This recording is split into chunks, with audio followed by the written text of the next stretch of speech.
La perle du réveillon, c'est elle, l'huître. Croquée vivante, avec un zeste de citron, elle est un concentré d'océan de la gastronomie française. Ça ouvre l'appétit, c'est sympathique, quoi. Je veux dire, l'huître, c'est toujours sympathique, on a toujours envie d'huître. 50% de la production est consommée pendant les 15 derniers jours de l'année.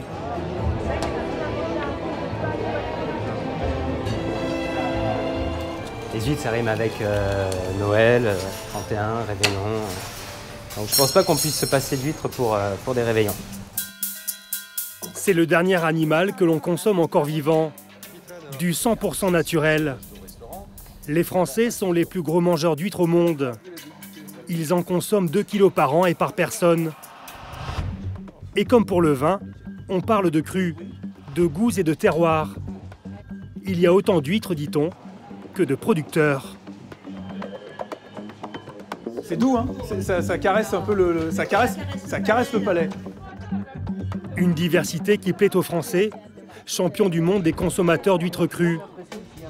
Mais ces amateurs savent-ils vraiment ce qu'ils ont dans leur assiette? Car depuis quelques années, l'huître triploïde s'est invitée sur les bancs des poissonniers. C'est la Formule 1 de l'huître. Vous l'avez certainement déjà consommée sans le savoir, car elle représente près de la moitié de la production ostréicole française. On l'appelle la triploïde, des huîtres du futur, fabriquées dans des écloseries, sans véritable contrôle. Et comme par hasard, depuis leur introduction en 2008, la profession ostréicole subit de plein fouet une crise de mortalité sans précédent depuis 40 ans. De là à dire que les triploïdes ont empoisonné le milieu, certains ostréiculteurs le clament déjà haut et fort. Est-ce qu'il faut vendre son âme au diable? Moi, je le pense pas. Alors l'huître est-elle en train de vivre son dernier réveillon?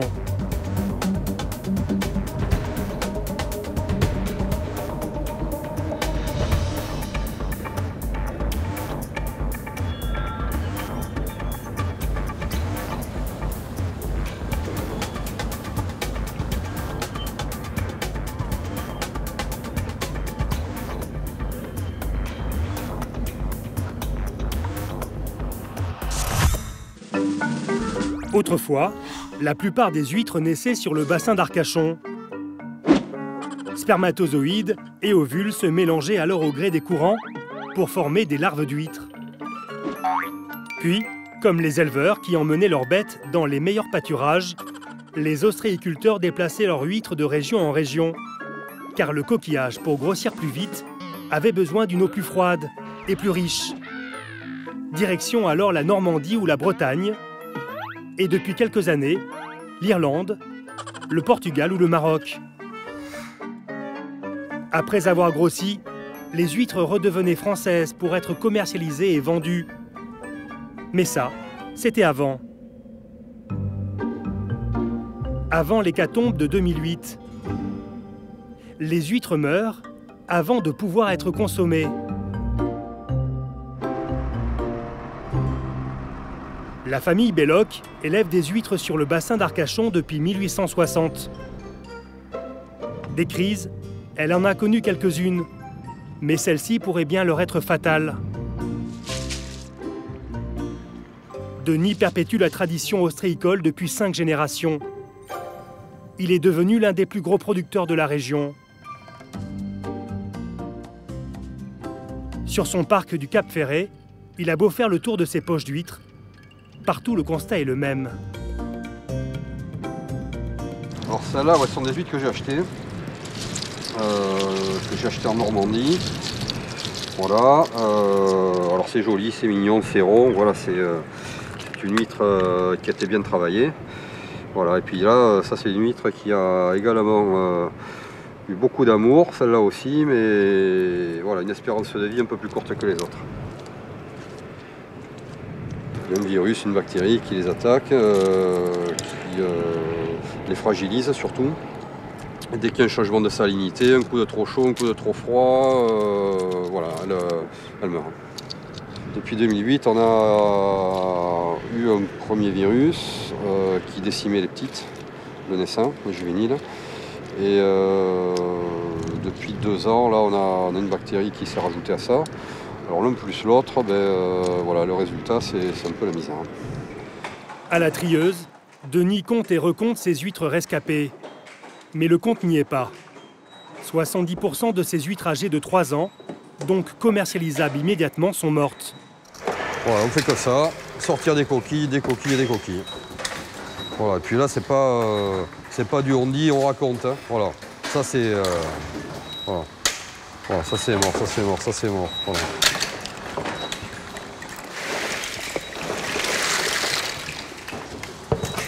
Voilà, donc on sort ça de coquilles pour ça d'huître. On est à la moitié à peu près. C'est 3 ans de boulot là qu'on met dans la benne. Là, voilà.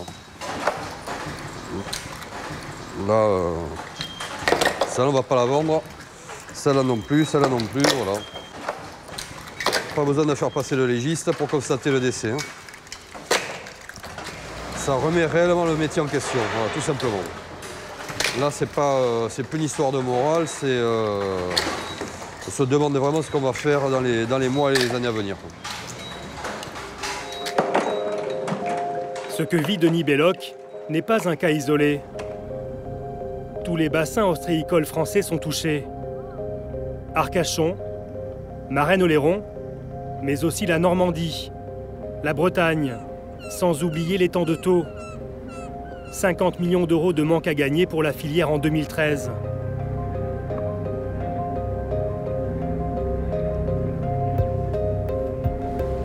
Qu'est-ce qui a changé dans le milieu pour provoquer une telle hécatombe? Pourquoi les huîtres succombent-elles tout d'un coup à un mal mystérieux? Et si l'huître, tout simplement, était devenue plus fragile?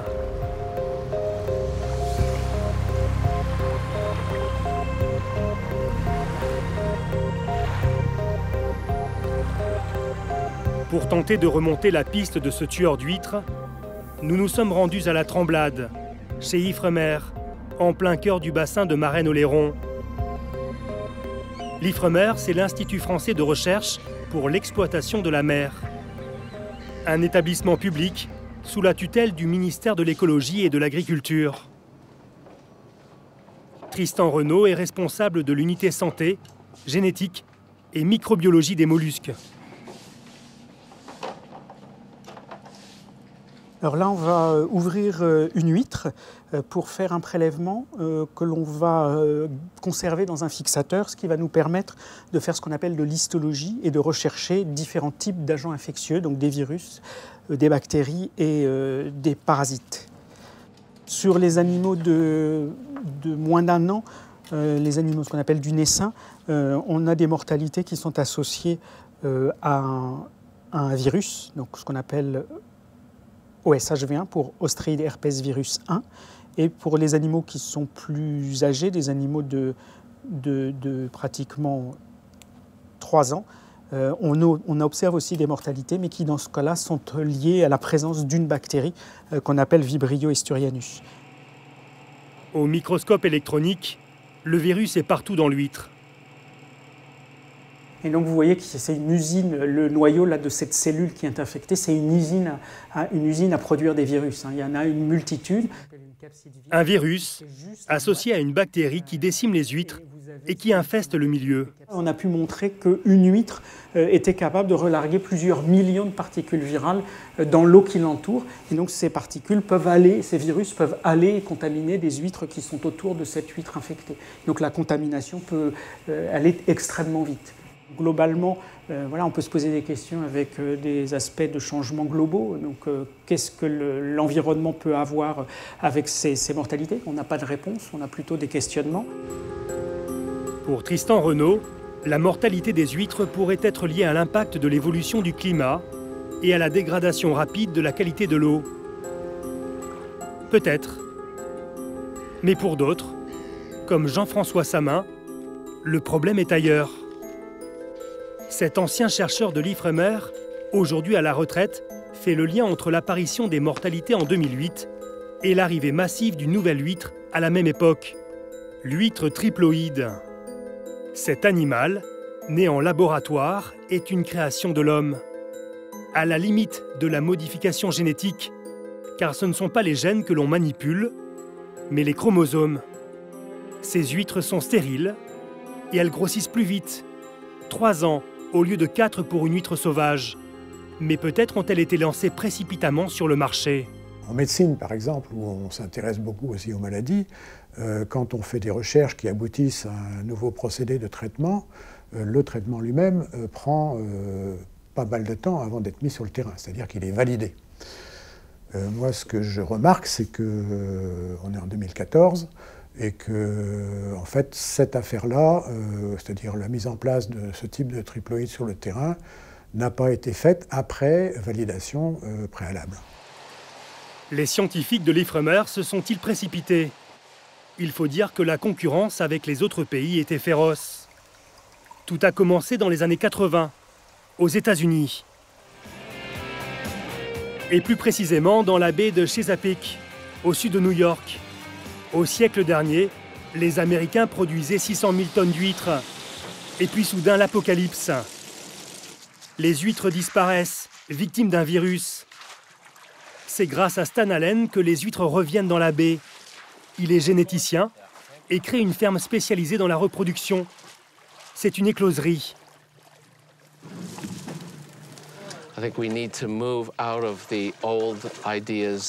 Je pense que nous devons abandonner cette vieille idée qui consiste à prendre une huître sauvage et à essayer de la réimplanter.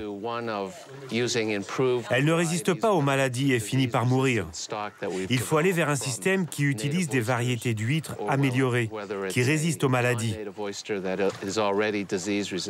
Nous devons aller vers une culture artificielle des huîtres pour que nous ne soyons pas dépendants du essaim naturel. Nous pouvons faire tout ça avec les écloseries.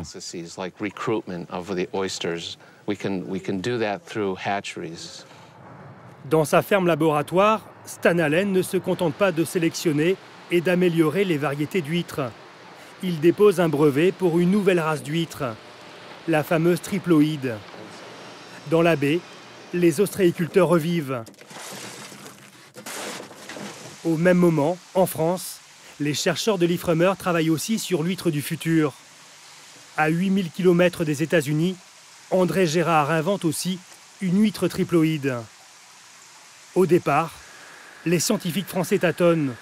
Les premiers essais ne sont pas franchement concluants. La première étape de création de ces huîtres triploïdes, c'était dans les années 90 à 97. C'était une étape par voie chimique, c'est-à-dire que l'induction de la triploïdie se faisait à chaque génération. On prenait des huîtres femelles et on induisait la triploïdie avec un poison chimique. Un poison chimique. La méthode utilisée jusqu'en 1997 sera finalement abandonnée. Le produit utilisé était cancérigène pour les opérateurs. En 2008, les chercheurs de l'Ifremer mettent au point une autre façon de fabriquer des triploïdes. Cette technique fait aussi l'objet d'un brevet et consiste à croiser une huître diploïde avec 2 chromosomes et une huître tétraploïde avec 4 chromosomes. De leur mariage naîtra une huître triploïde avec 3 chromosomes. Stérile, cette huître grossit donc plus vite, mais en contrepartie, elle semble plus fragile. Attention, dans les événements qui sont produits en 2008, il y a eu ces changements de brevet et donc il faudrait se poser la question de savoir s'il y a un changement de brevet, un changement de technologie, il n'y a pas des marches qui ont été franchies un peu rapidement, sans précaution de l'impact que ça pouvait avoir sur l'animal et sa survie et sa fragilité par rapport aux pathogènes. Ce chercheur de l'Ifremer constate que les huîtres tétraploïdes, qui servent à fabriquer les triploïdes, ne survivent pas dans le milieu naturel. Dans un élevage en écloserie, on se débarrasse plutôt des queues de l'eau, c'est-à-dire celles qui sont plus petites. Alors justement, ils ont pu filtrer ces larves tétraploïdes parce qu'elles étaient plus petites que les diploïdes et les triploïdes. Et ce sont celles-ci qu'on a conservées? C'est celles-ci qu'on a conservées, qu'on a élevées et avec lesquelles une partie des tétraploïdes qui ont été mis à disposition à la profession sont issus de cette technologie. Cette huître au patrimoine génétique faible sert à fabriquer les huîtres triploïdes françaises. Il n'y a qu'un seul endroit où l'on peut s'en procurer, c'est à l'Ifremer. Les seules habilités à les élever et à les commercialiser. Nous retrouvons Tristan Renaud dans une salle spécialisée du laboratoire de la Tremblade. Alors là, on a en fait plusieurs bacs dans cette salle-là. Donc tous les bacs sont dédiés à la production de tétraploïdes. Donc voilà en fait comment se présentent des huîtres tétraploïdes. On ne peut pas les différencier des huîtres diploïdes. Et donc ces animaux-là en particulier sont produits pour être, pour certains, envoyés aux écloseries commerciales. Des huîtres sous haute surveillance, badgées et pucées, elles ne servent qu'une seule fois pour la fabrication des triploïdes. Chaque animal qui est envoyé à une écloserie est identifié de cette manière-là.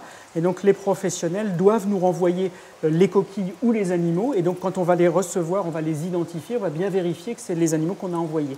Donc là, simplement pour qu'effectivement, les professionnels ne gardent pas dans leurs installations des animaux tétraploïdes vivants, puisque les animaux tétraploïdes sont capables de se reproduire. Ces huîtres-là sont dangereuses. Car si une seule de ces tétraploïdes se retrouvait dans le milieu naturel, elle pourrait alors stériliser en quelques années les huîtres sauvages.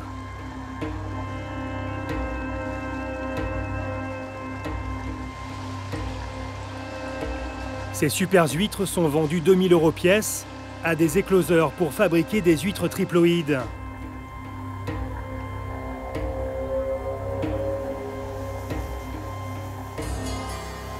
Éric Marissal, à la tête d'une des plus grandes écloseries du secteur, est justement en train de faire naître des triploïdes.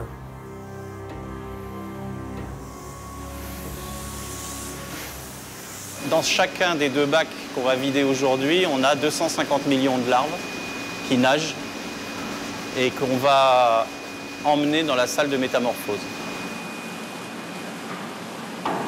Les larves, c'est des petits grains noirs. C'est des petites larves d'huîtres qui font 0,2 mm. Ce sont des larves d'huîtres triploïdes, oui.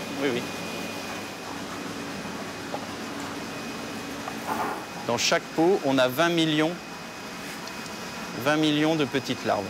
Donc là, il y a 5000 tonnes d'huîtres potentielles dans cette petite bassine. 5000 tonnes d'huîtres, soit plus de la moitié de la production annuelle du bassin d'Arcachon dans ces éprouvettes. Pour arriver à de tels résultats, Éric Marissal a investi dans une usine de production ultramoderne et utilise des méthodes d'élevage qu'il n'a pas peur de revendiquer. On utilise, sur un élevage larvaire, il doit y avoir 3 périodes précises pendant lesquelles on va utiliser un antibiotique pendant une journée. Voilà. Celui qui dit « j'utilise pas d'antibiotiques en élevage », c'est un charlatan. Soit c'est un menteur, soit c'est un très mauvais éleveur qui fait des produits de très mauvaise qualité. Les antibiotiques. Une barrière thérapeutique indispensable selon lui quand on veut faire de l'élevage. Quand il s'agit de faire de la production de masse, les animaux sauvages sont totalement incompétents, ainsi que les végétaux sauvages d'ailleurs. Tout est domestiqué.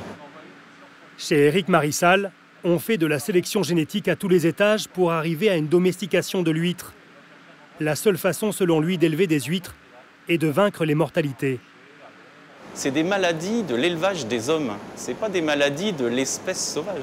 C'est ça que les gens ne comprennent pas, c'est que quand on élève des animaux sauvages, on se heurte à une quantité impressionnante de maladies qu'ils ont sur le dos en permanence et qui sont des maladies importantes pour les équilibres naturels, parce que sinon, c'est des espèces envahissantes. Quand on veut les élever et qu'on part avec des animaux sauvages, à un moment donné, quelle que soit la technique qu'on va employer, à partir du moment où elle se répète, vous aurez une maladie ou 2 maladies qui vont se dire, dans ces contextes-là, on est très bon, et qui vont se mettre à tuer. Et vous allez finir par avoir des élevages qui vont subir des épidémies. C'est ce qui est en train de se passer. Chez les écloseurs, on pense qu'il faudra choisir entre les huîtres naturelles sauvages et les huîtres nées et élevées en laboratoire. Car la cohabitation semble difficile dans le milieu naturel. Stéphane Angery est le directeur de France Naissain et de Vendée Naissain, l'un des leaders sur le marché des écloseries. Depuis 20 ans, leur nombre n'a cessé d'augmenter. Elles sont plus d'une vingtaine aujourd'hui en France. Stéphane Angery en est aussi leur président. Depuis 2008, sa profession est souvent montrée du doigt par les ostréiculteurs. Les écloseurs sont accusés d'avoir propagé les maladies avec la diffusion des huîtres d'écloserie, et notamment des huîtres triploïdes. C'est absolument pas fondé. Absolument pas fondé. Aujourd'hui, on ne peut pas dire ça parce qu'il n'y a rien qui prouve quoi que ce soit. Écoutez, aujourd'hui, toutes les espèces, qu'elles soient animales, qu'elles soient végétales, ont des maladies. C'est ainsi. C'est ce qui fait même évoluer les espèces. Aujourd'hui, on a des maladies à tout moment. Et dire qu'aujourd'hui, tous les maux de l'ostréiculture sont liés aux produits d'écloserie et notamment à la triploïde, c'est complètement infondé. Mais là, on se trompe complètement de discours. Pourtant, cette profession qui travaille sur des organismes vivants n'est ni réellement contrôlée, ni réellement encadrée. N'importe qui peut du jour au lendemain devenir écloseur. Ce que nous confirme Gérald Viau, le président du CNC, le Centre national de la conchiliculture. Ce que je regrette dans l'histoire de ces triploïdes, c'est que le produit a été mis dans le milieu sans avoir de suivi et sans avoir un réel encadrement pour contrôler les effets ou positifs ou négatifs, peu importe quoi. Mais il y aurait dû y avoir un suivi et il n'y a pas eu de suivi. Comme les écloseries aujourd'hui n'ont pas un encadrement législatif, un encadrement de contrôle, etc. Vous êtes dans tous les établissements d'expédition, par exemple, vous avez les vétérinaires qui suivent, vous avez la DDTM, vous avez la DCCRF aussi qui règne là-dedans, qui a son œil, vous avez tous les services de l'État qui mettent leur nez, à juste titre. Et en écloserie, demain, moi je veux faire une écloserie, il n'y a rien, il n'y a aucun encadrement, quoi. Je monte mon écloserie, je peux le faire. N'importe qui peut faire son écloserie. Et quand on interroge le ministère de l'Environnement, à la Délégation générale des pêches, c'est silence radio. On ne communique pas sur le sujet, car il est sensible.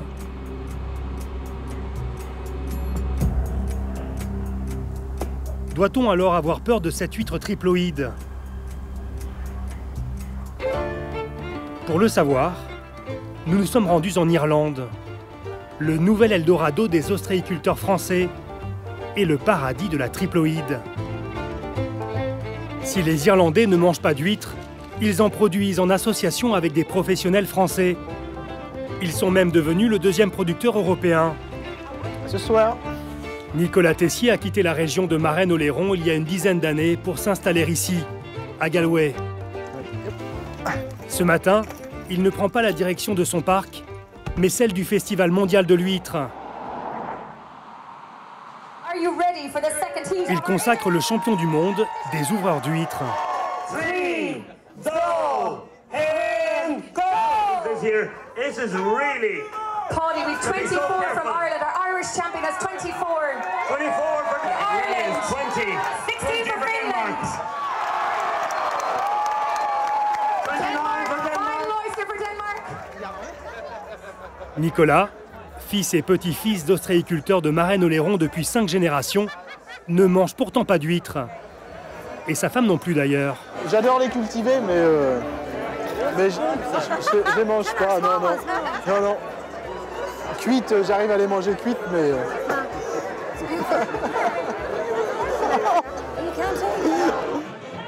Nicolas n'a pas le temps de s'éterniser à la fête de l'huître, car il vient de recevoir par camion frigorifique des petites huîtres d'écloserie qu'il doit rapidement installer sur ses parcs.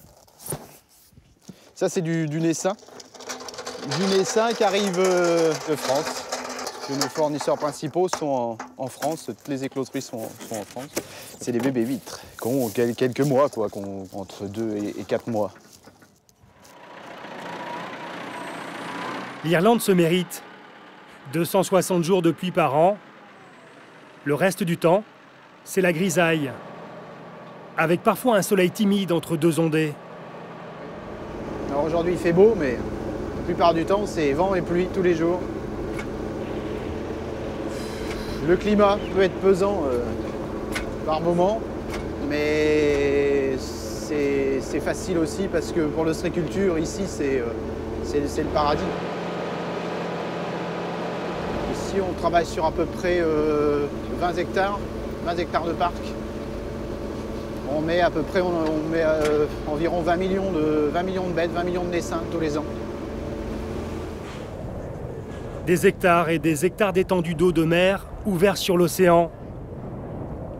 Et sur les tables, des milliers d'huîtres triploïdes. Ce qu'on fait essentiellement triploïdes, et majoritairement sur les parcs ici.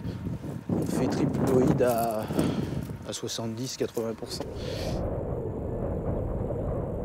On répond à la demande surtout du marché. Hein. Donc, moi, on me demande de la triplo, donc je fais de la triplo.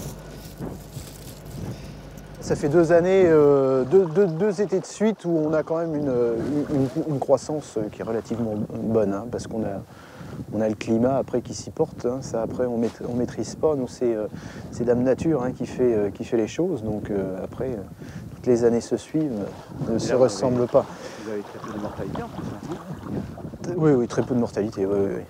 On a pour ainsi dire rien. Sur certains lots, on n'a rien. On n'a plus de mortalité. On n'a rien du tout. Une situation enviable qui s'explique selon Nicolas par des eaux froides et une faible densité de parcs ostréicoles. Là, on est tout seul, il n'y a personne. On a notre premier voisin qui est en face, qui est à 5 km, quoi. Des zones comme ça où il n'y a personne, ça n'existe pas. On ne peut pas retrouver ça en France, non. C'est fini. Bon, allez, on y va. Nicolas reçoit aujourd'hui des clients de Marennes-Oléron venus voir ces huîtres triploïdes qui poussent si bien et qui ne crèvent pas. On contrôle le poids des poches pour voir la croissance qu'il y a eu, en fait, pour avoir une petite idée du stock qu'on a sur les parcs. On a quand même eu une forte croissance. Quand on les a mis, on peut voir, on voit la coquille qui est plus foncée, elles étaient à peu près comme ça. Et là, elles ont pris dans l'été, elles ont pris ça en pousse. Donc, c'est quand même avec des croissances relativement bonnes. Il n'y a pas du tout de mortalité, juste une qui a été brutalisée, mais non, il n'y a pas de mortalité. Vraiment, le milieu est très favorable puisqu'il n'y a absolument aucune perte. C'est étonnant. Oui, c'est vrai que c'est surprenant. Oui. Le milieu naturel est-il plus favorable en Irlande? Certainement. Mais c'est surtout l'absence d'huîtres naturelles porteuses de virus et autres bactéries qui pourrait expliquer la survie des huîtres triploïdes. Retour en France, dans le golfe du Morbihan. 10 000 tonnes d'huîtres sont produites chaque année ici. Yvonique a choisi d'élever ses huîtres à l'ancienne. Comme le faisaient son père et son grand-père, il cultive l'huître au sol, autour de l'île d'Ar. Des huîtres qui naissent en mer et qui sont élevés ici, sur ces tubes. Ça, c'est du naissin.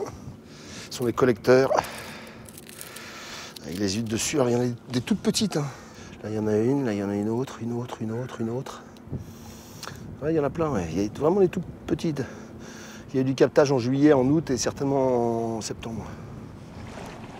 Yvonique a choisi d'élever du naissin sauvage et de laisser faire la nature. Une pratique courageuse par les temps qui courent. On navigue à vue, à 50% de mortalité sur le naissin, on est content, 70% on est dans la moyenne, on est à 90%, bon, un an c'est dur, il ne faudra pas que la mortalité augmente, qu'elle arrive à 90% sur plusieurs années, parce que les entreprises ostréicoles ne tiendront pas. L'huître au sol, c'est l'huître sauvage par excellence. À peine plus d'une huître par mètre carré sur un sol de sable et de gravier. Ouais.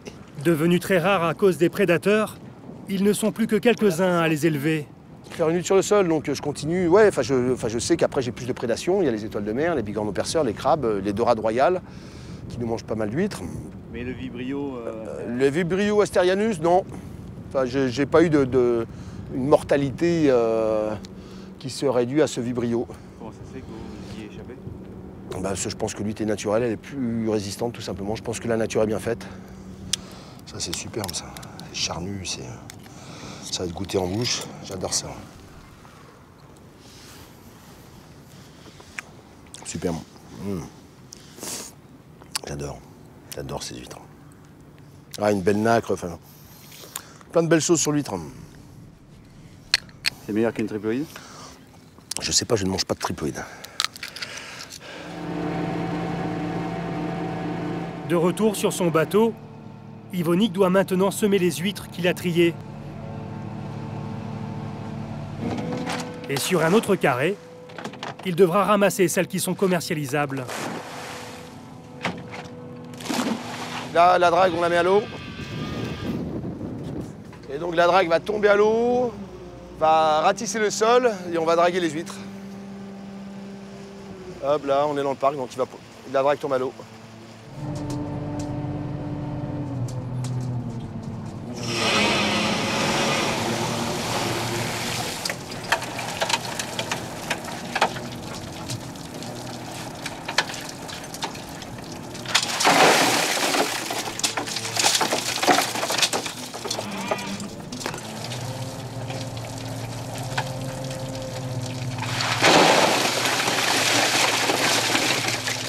Ouais, je sais qu'elles sont belles ici. Hein.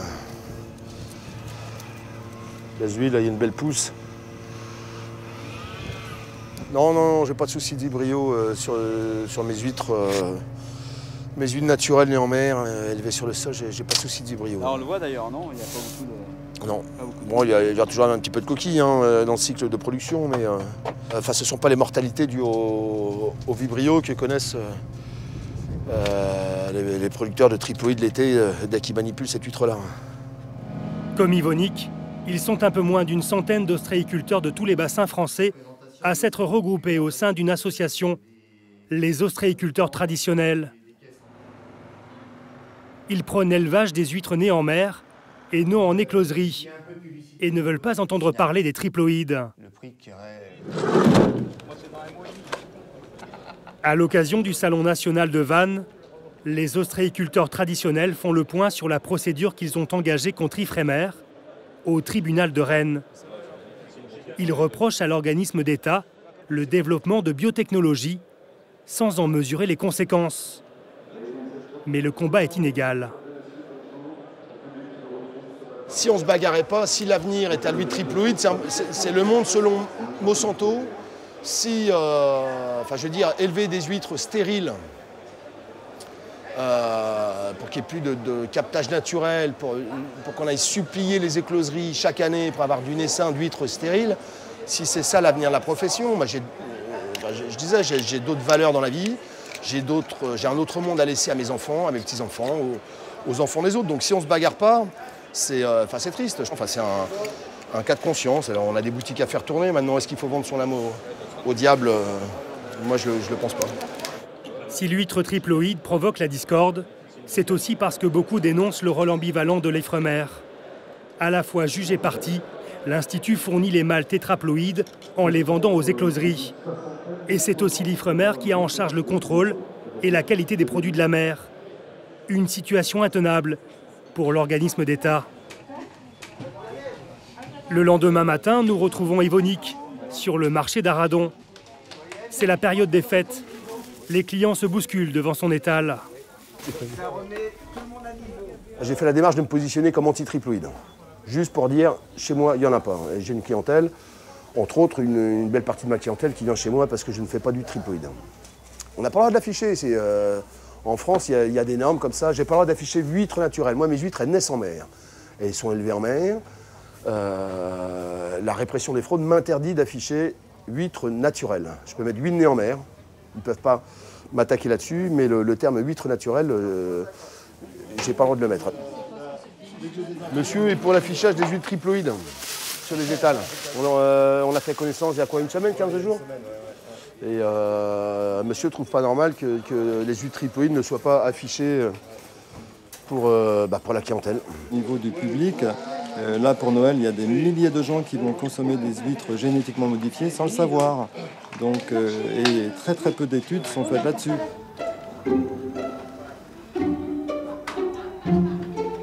Car dans cette affaire, il y a huîtres et huîtres. celles nées en écloserie dont font partie les triploïdes, et celles nées en mer. Pourtant, elles sont vendues sans distinction dans le commerce. Pas d'obligation d'affichage, ni d'étiquetage. Car l'huître triploïde n'est pas considérée comme un nouveau produit, ni comme un OGM. Et dans l'assiette, elle est excellente.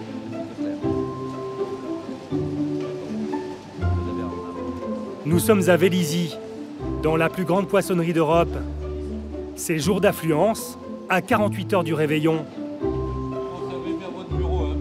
Kamel, le responsable poissonnerie de cet hypermarché de la région parisienne, est sur la brèche. Tu peux me recharger la petite crevette qui est là-bas, s'il te plaît? Je change. Ah, chargez. Il est attentif aux moindres détails. Sandre, si tu peux me juste repiquer les pics prix. Là, t'en as qui commencent à se tomber, s'il te plaît. Car l'essentiel de son chiffre d'affaires est réalisé pendant les 15 derniers jours de l'année. 40 tonnes d'huîtres sont vendues ici, pour un peu plus de 250 000 €. Mais les particuliers savent-ils vraiment ce qu'ils achètent? Pas toujours. Ça, c'est de la 3. Ça, c'est de la 3. Oui. Ça, c'est de la 2. Oui. Non, mais la 2 est un peu plus laiteuse que la 3. Laiteux, monsieur? Oui. Vous avez dit laiteux? Oui. Laiteux, monsieur, c'est exclusivement en été. Quand elles sont laiteuses... Alors, vous confondez peut-être avec charnu. Charnu ou laiteuse, numéro 2, numéro 3, de Normandie ou d'Arcachon, triploïde ou sauvage. Impossible pour le consommateur de s'y retrouver. Celle-là, je ne la connais pas. Ça se trouve, c'est celles-ci qui sont en exposition.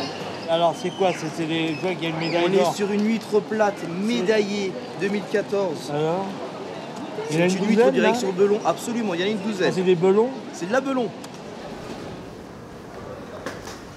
Vous avez une étiquette sanitaire qui est là. Vous avez toujours cette date de conditionnement. Cette date de conditionnement, elle est très très importante. Pourquoi? Parce qu'elle va vous dire jusqu'à quand vous pouvez consommer les huîtres. Vous avez toujours les 3 premiers jours à partir de la date de conditionnement. Là où on appelle ces 3 premiers jours-là la saveur saline. Parce qu'elles sont toujours imprégnées d'eau de mer. Et vous avez toujours cette impression, cette sensation de boire la tasse quand on prend ces huîtres très fraîches. Une huître, elle est bonne à partir du 4e jour, jusqu'au 9e. On appelle ça voilà, les jours top saveur. Et c'est là où elles sont meilleures. Pourquoi? Parce qu'elles se sont régénérées. Elles ont leur propre eau, elles ont leur propre... Voilà, ce sont des huîtres nickel. Au bout du 9e jour, vérifiez la vivacité de l'huître, ça c'est super important. Oh, ça c'est bien ça. Les yeux clairs, c'est bien. Pour les non-initiés, toutes les huîtres se ressemblent. Et pourtant, certains leur trouvent des différences. Comment reconnaître le terroir d'une huître à travers son goût? C'est le travail de Bruno Gauvin, meilleur ouvrier de France, poissonnier et caillé. Donc là, ça va être le cours d'ouverture et on va les déguster. Une fois par semaine, rue Le Pic, il dispense des cours de dégustation d'huîtres. Mais avant de la croquer, il faut d'abord savoir l'ouvrir.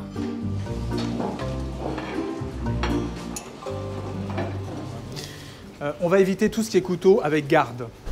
Ça, vous les mettez à la poubelle, c'est pas la peine. Tous ceux qu'on a dans les tiroirs. Avec des gardes autour. Avec un rond qui garde ta main. Il y a une façon de tenir son couteau. On va le prendre au bout, en fait, le plus loin possible du manche et le plus près possible de la pointe. On ne met pas de torchon. Le fait de mettre un torchon, vous avez moins de dextérité dans le geste. L'objectif, c'est d'aller toucher et de couper le tendon. Le tendon, il est aux 2 tiers. Donc, 1er tiers, 2e tiers. Et c'est finalement ma main gauche qui fait le travail. Ma main droite, elle ne force plus. Et voilà. Et je vais aller toucher le tendon. Et là, j'ai senti que l'huître, elle se relâchait. Vous avez... Arrivé à ce moment-là, je vais mettre de mon pouce, là, de la main gauche, qui va maintenir l'huître ouverte. J'évite de faire trop levier, parce que sans ça, je vais casser le bord de l'huître.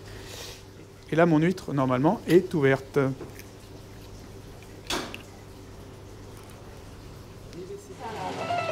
Donc je suis censé mettre là.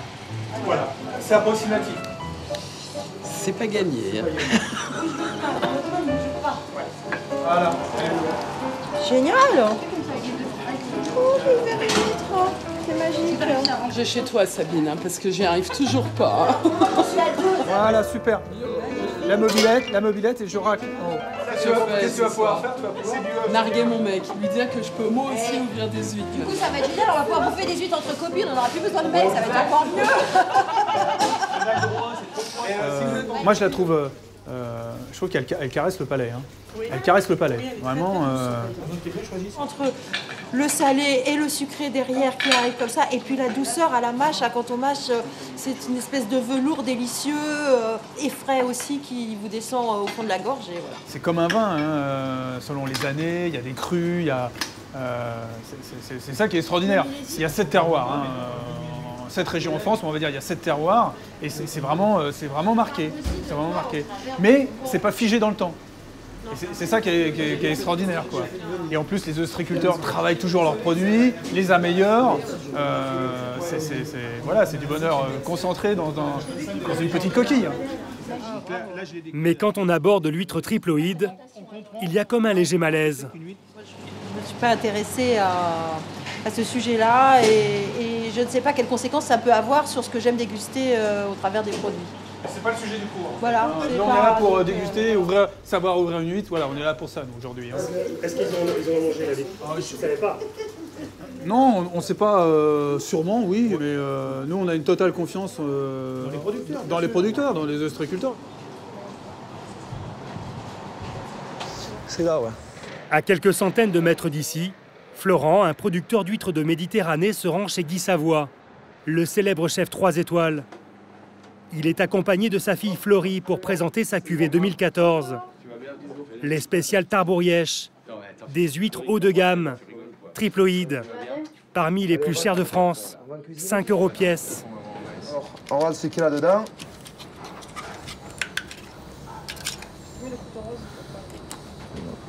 Voilà. Toujours la belle nacre. Le blanc. Blanc rosé, là, c'est beau. C'est beau, hein. Le gros muscle, toujours pareil. Et après, le goût, c'est les chefs qui décident.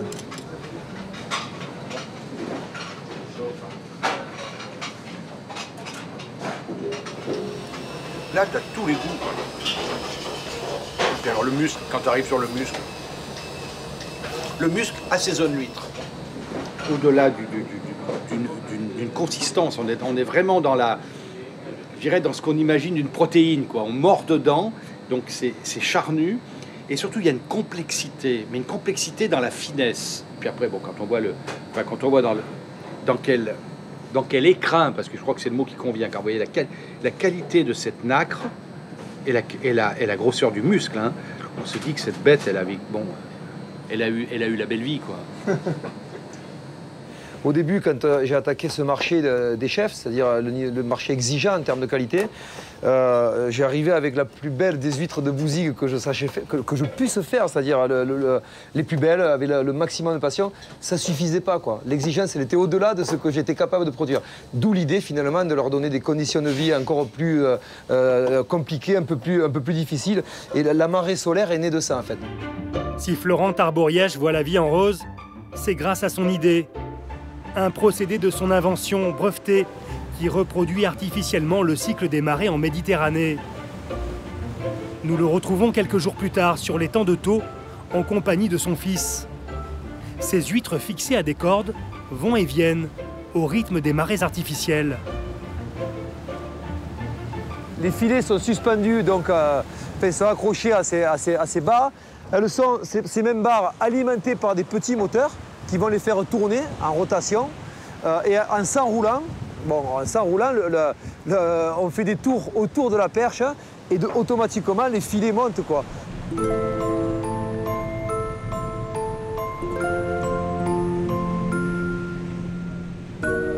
Stressées par les sorties hors de l'eau, les huîtres font des réserves et deviennent plus charnues.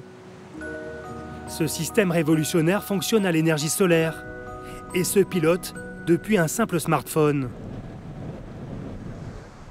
C'est vrai qu'on pourrait laisser tourner les cycles en automatique, mais quand même l'homme est là pour dire il fait beau, il fait mauvais, c'est bien, c'est pas bien. Je veux dire que journalièrement, l'action qui déclenche les exondations, donc les recettes, c'est l'homme qui appuie. Surtout ce qu'elles ont, en plus d'être bonnes, voilà. Elles ont déjà cette mâche, c'est-à-dire elles sont texturées. voilà, cette texture qui diffère vraiment. Une huître qui va grandir trop vite et qui va finalement se consacrer à faire de la coquille rapidement. Donc elle n'aura pas cette mâche, elle n'aura pas cette texture.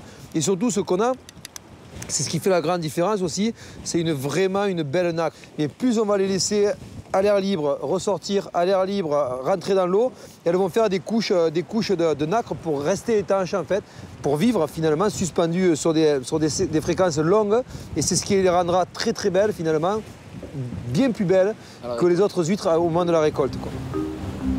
Grâce à son invention, Florence est placée sur le marché des huîtres haut de gamme vendues à Hong Kong, en Chine et en Russie, et qui peuvent atteindre plus de 8 € pièce.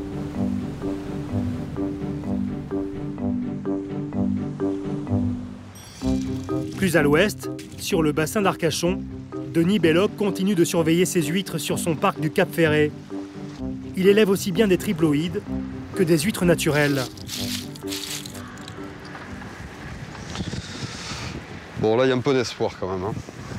C'est pas... Ouais.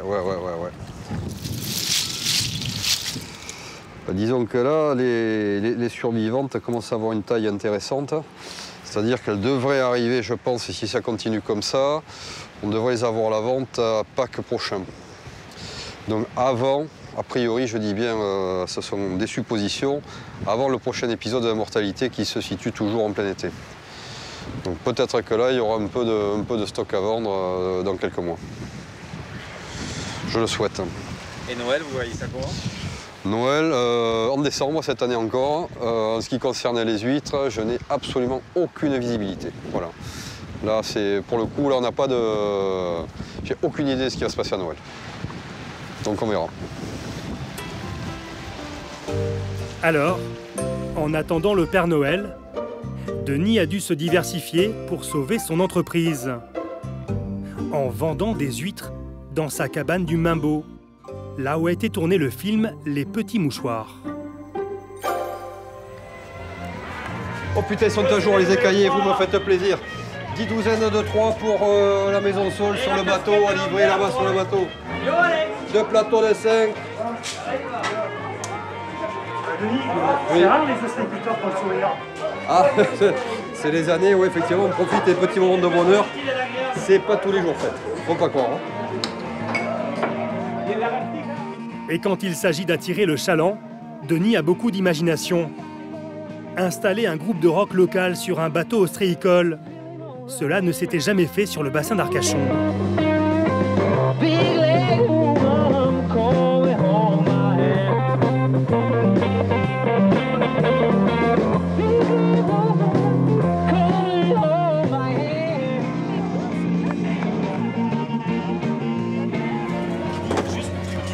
Ce qu'on voit là, c'est essentiel pour un ostréiculteur aujourd'hui de pouvoir survivre. Pour pouvoir survivre aujourd'hui, de toute façon, il faut qu'on change les métiers, nous, Arcachon. Voilà, sur le bassin d'Arcachon, c'est très très compliqué la production.